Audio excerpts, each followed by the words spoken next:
নমস্কাৰ মৰমৰ ছাত্ৰ-ছাত্ৰীসকল, যিসকল ছাত্ৰ-ছাত্ৰীসকলে 2025 বৰ্ষৰ মেট্ৰিক পৰীক্ষাত ফেল কৰিছা, তেওঁলোকৰ বাবে কম্পাৰ্টমেণ্টেল এক্সামক লৈ আহি পৰিছে এটা অতিকৈ গুৰুত্বপূৰ্ণ নটিচ। এটা নটিচৰ জৰিয়তে তোমালোকক জনাইছে যে কোনসকল ছাত্ৰ-ছাত্ৰীয়ে কম্পাৰ্টমেণ্টেল এক্সাম দিব পাৰিব,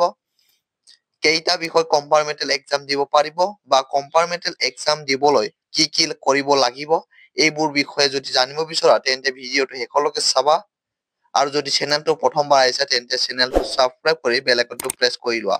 এনে ধৰণৰ জৰুৰী ইনফৰমেশ্যনবোৰ সময়মতে লাভ কৰিবৰ বাবে। এই নটিচৰ বিষয়ে আমি তোমালোকক ভালদৰে এক্সপ্লেইন কৰি দিম, গতিকে ভিডিঅ'টো এটা লাইক কৰি দিবা। মৰমৰ ছাত্ৰ-ছাত্ৰীসকল, এতিয়া চোৱা কম্পাৰ্টমেণ্টেল এক্সামৰ নটিচতনো কি কি আছে। ইয়াতে আছে যে as per approval of the board, it has been decided to hold the compartmental examination of SSLC examination 2025 for those candidates who could not come out successful in SSLC examination 2025 but failed in maximum 3 subjects and obtained minimum 170 marks in aggregate. They will be eligible to appear in the compartmental examination in single chance. ইয়াতে কোৱা হৈছে যে যিসকলে 2025 বৰ্ষৰ matric পৰীক্ষা দিছিলা, যদি তুমি সেই মেট্ৰিক পৰীক্ষাত এটা বা দুটা নাইবা তিনিটা বিষয়ত ফেল কৰিছা, তেনে ক্ষেত্ৰত কিন্তু তোমালোকক কম্পাৰ্টমেণ্টেল এক্সামৰ কাৰণে এটা চান্স দিব। কিন্তু যদি কোনোবাই 4টা বিষয় ফেল কৰিছে, তেনে ক্ষেত্ৰত কিন্তু কম্পাৰ্টমেণ্টেল এক্সাম দিবলৈ চান্স দিয়া নহ'ব। যদি তোমালোকে 3টা বিষয়লৈকে ফেল কৰিছা, তেনেতে তোমালোকৰ বাবে কম্পাৰ্টমেণ্টেল এক্সাম অনুষ্ঠিত কৰিব। কিন্তু আৰু এটা কথা, তোমালোকে যদি 3টা বিষয়ত ফেল কৰিলেও তোমালোকৰ টোটেল মাৰ্ক যদি 170 পাইছা বা 170 পোৱা সকলেহে কম্পাৰ্টমেণ্টেল এক্সাম দিবলৈ ইলিজিবল হ'ব, অৰ্থাৎ কম্পাৰ্টমেণ্টেল এক্সাম দিবলৈ দিব। The candidate appearing in compartmental examination has to secure minimum 30% mark in subject appeared and his her total mark must be 180 or above to come out successful. তোমালোকে যদি compartmental exam দিয়া, compartmental exam দিয়াৰ পিছত তোমালোকে যোনটো বিষয়ত compartmental exam দিবা, সেই বিষয়টোত তোমালোকে 30% পাবই লাগিব। তোমালোকে টোটেল মাৰ্ক যোনটো পৰীক্ষা দিছিলা, সেই মাৰ্কটোৰ লগত তোমালোকে যোনটো বিষয়ত কম্পাৰ্টমেণ্টেল এক্সাম দিবা, সেই বিষয়ত যিমান নম্বৰ পাবা সেই তোমালোকৰ এভাৰেজ কৰি যোগ কৰিলে তোমালোকে 180 পাব লাগিব, তেতিয়াহে তোমালোকে কম্পাৰ্টমেণ্টেল এক্সামত উত্তীৰ্ণ হ'ব পাৰিবা। আৰু তাৰ পিছতে আছে all successful candidates will be eligible to take admission in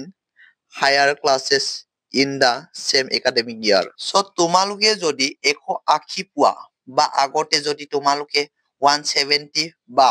160 বা 180 কৈ কম পাইছিলা,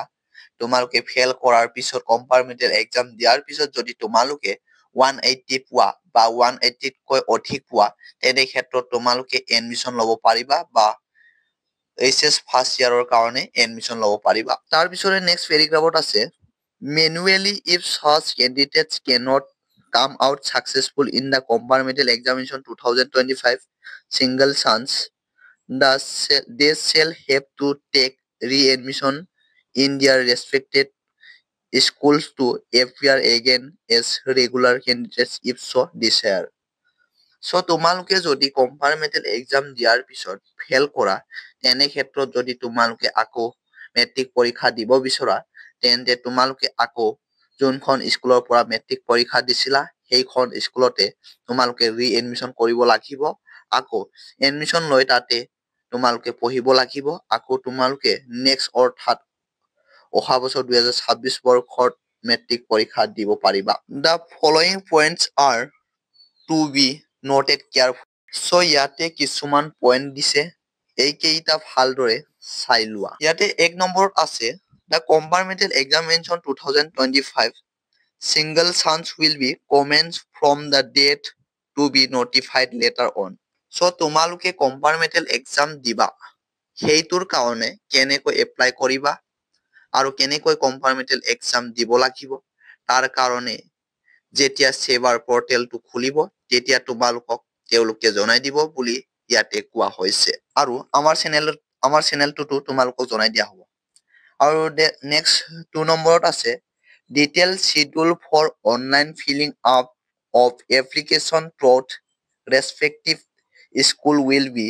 notified within 3 days from the date of declaration of result of SSLC examination 2025. So তোমালোকৰ কম্পাৰ্টমেণ্টেল এক্সামৰ কাৰণে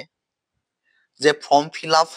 কৰিব লাগিব তাৰ কাৰণে তোমালোকক স্কুলৰ পৰা জনাই দিয়া হ'ব কেনেকৈ কি কৰিব লাগিব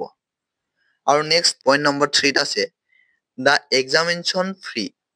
Rs 500 shall have to be paid for each subject taught SBI online Chalan mode. In addition, Rs 150 as center fee is to be paid by each candidates. So তোমালোকে এক্সামৰ কাৰণে এটা বিষয়ত 500 টকা পেমেন্ট কৰিব লাগিব আৰু সেইটো তোমালোকে SBI অনলাইনত পে কৰিব লাগিব আৰু এডিশনাল 150 টকা তোমালোকে চেণ্টাৰ ফিজ সেইটো তোমালোকে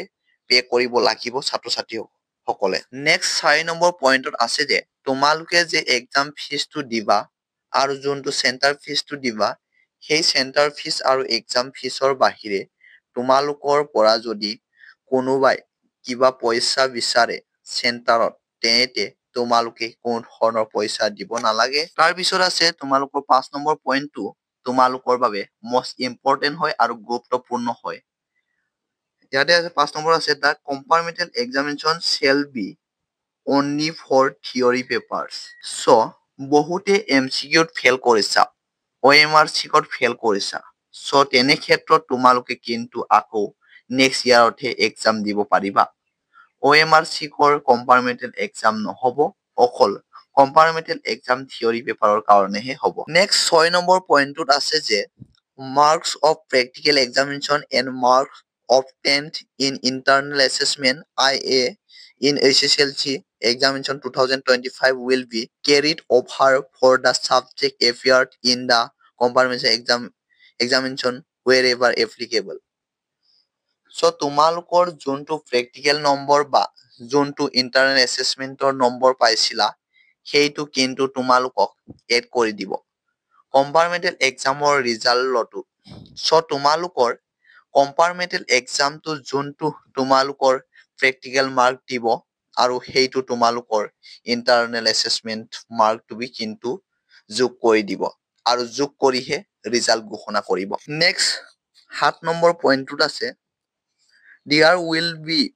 provision of OMR answer sheet for the objective question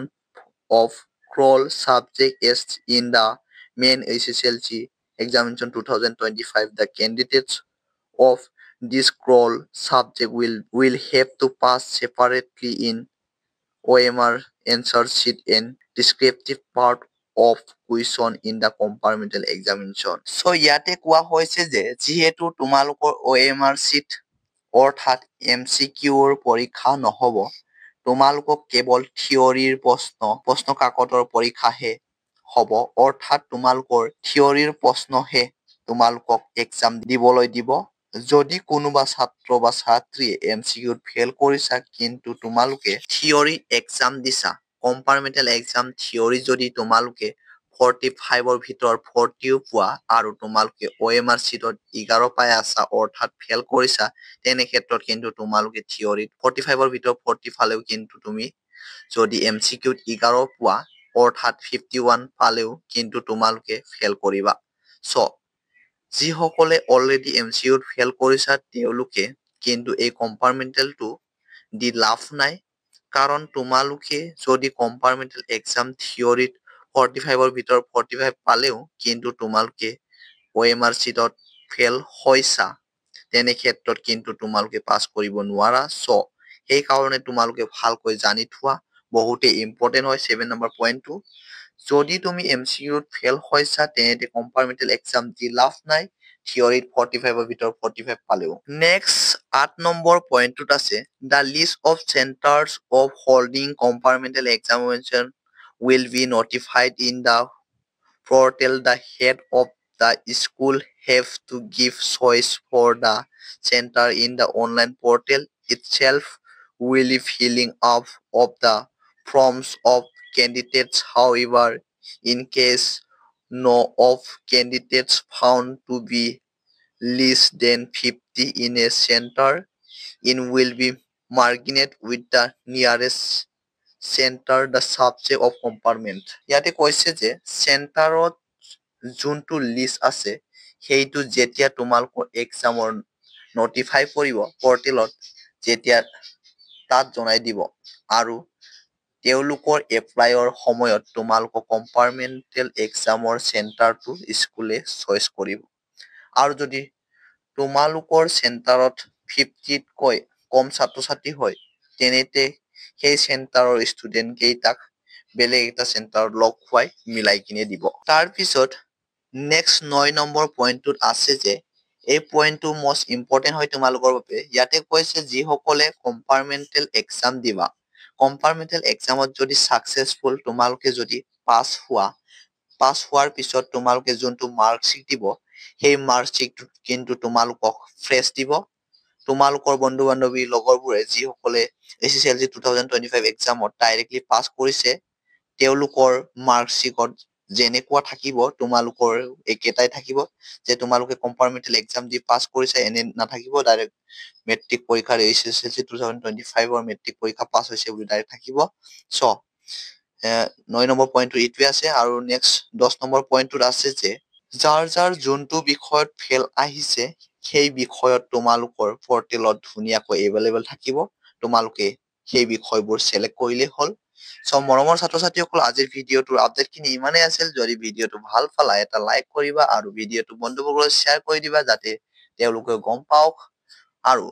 যদি এই চেনেলটো এতিয়ালৈকে ছাবস্ক্ৰাইব কৰা নাই, ছাবস্ক্ৰাইব কৰি লোৱা আৰু ভিডিঅ'টো একেলগে চোৱাৰ বাবে ধন্যবাদ।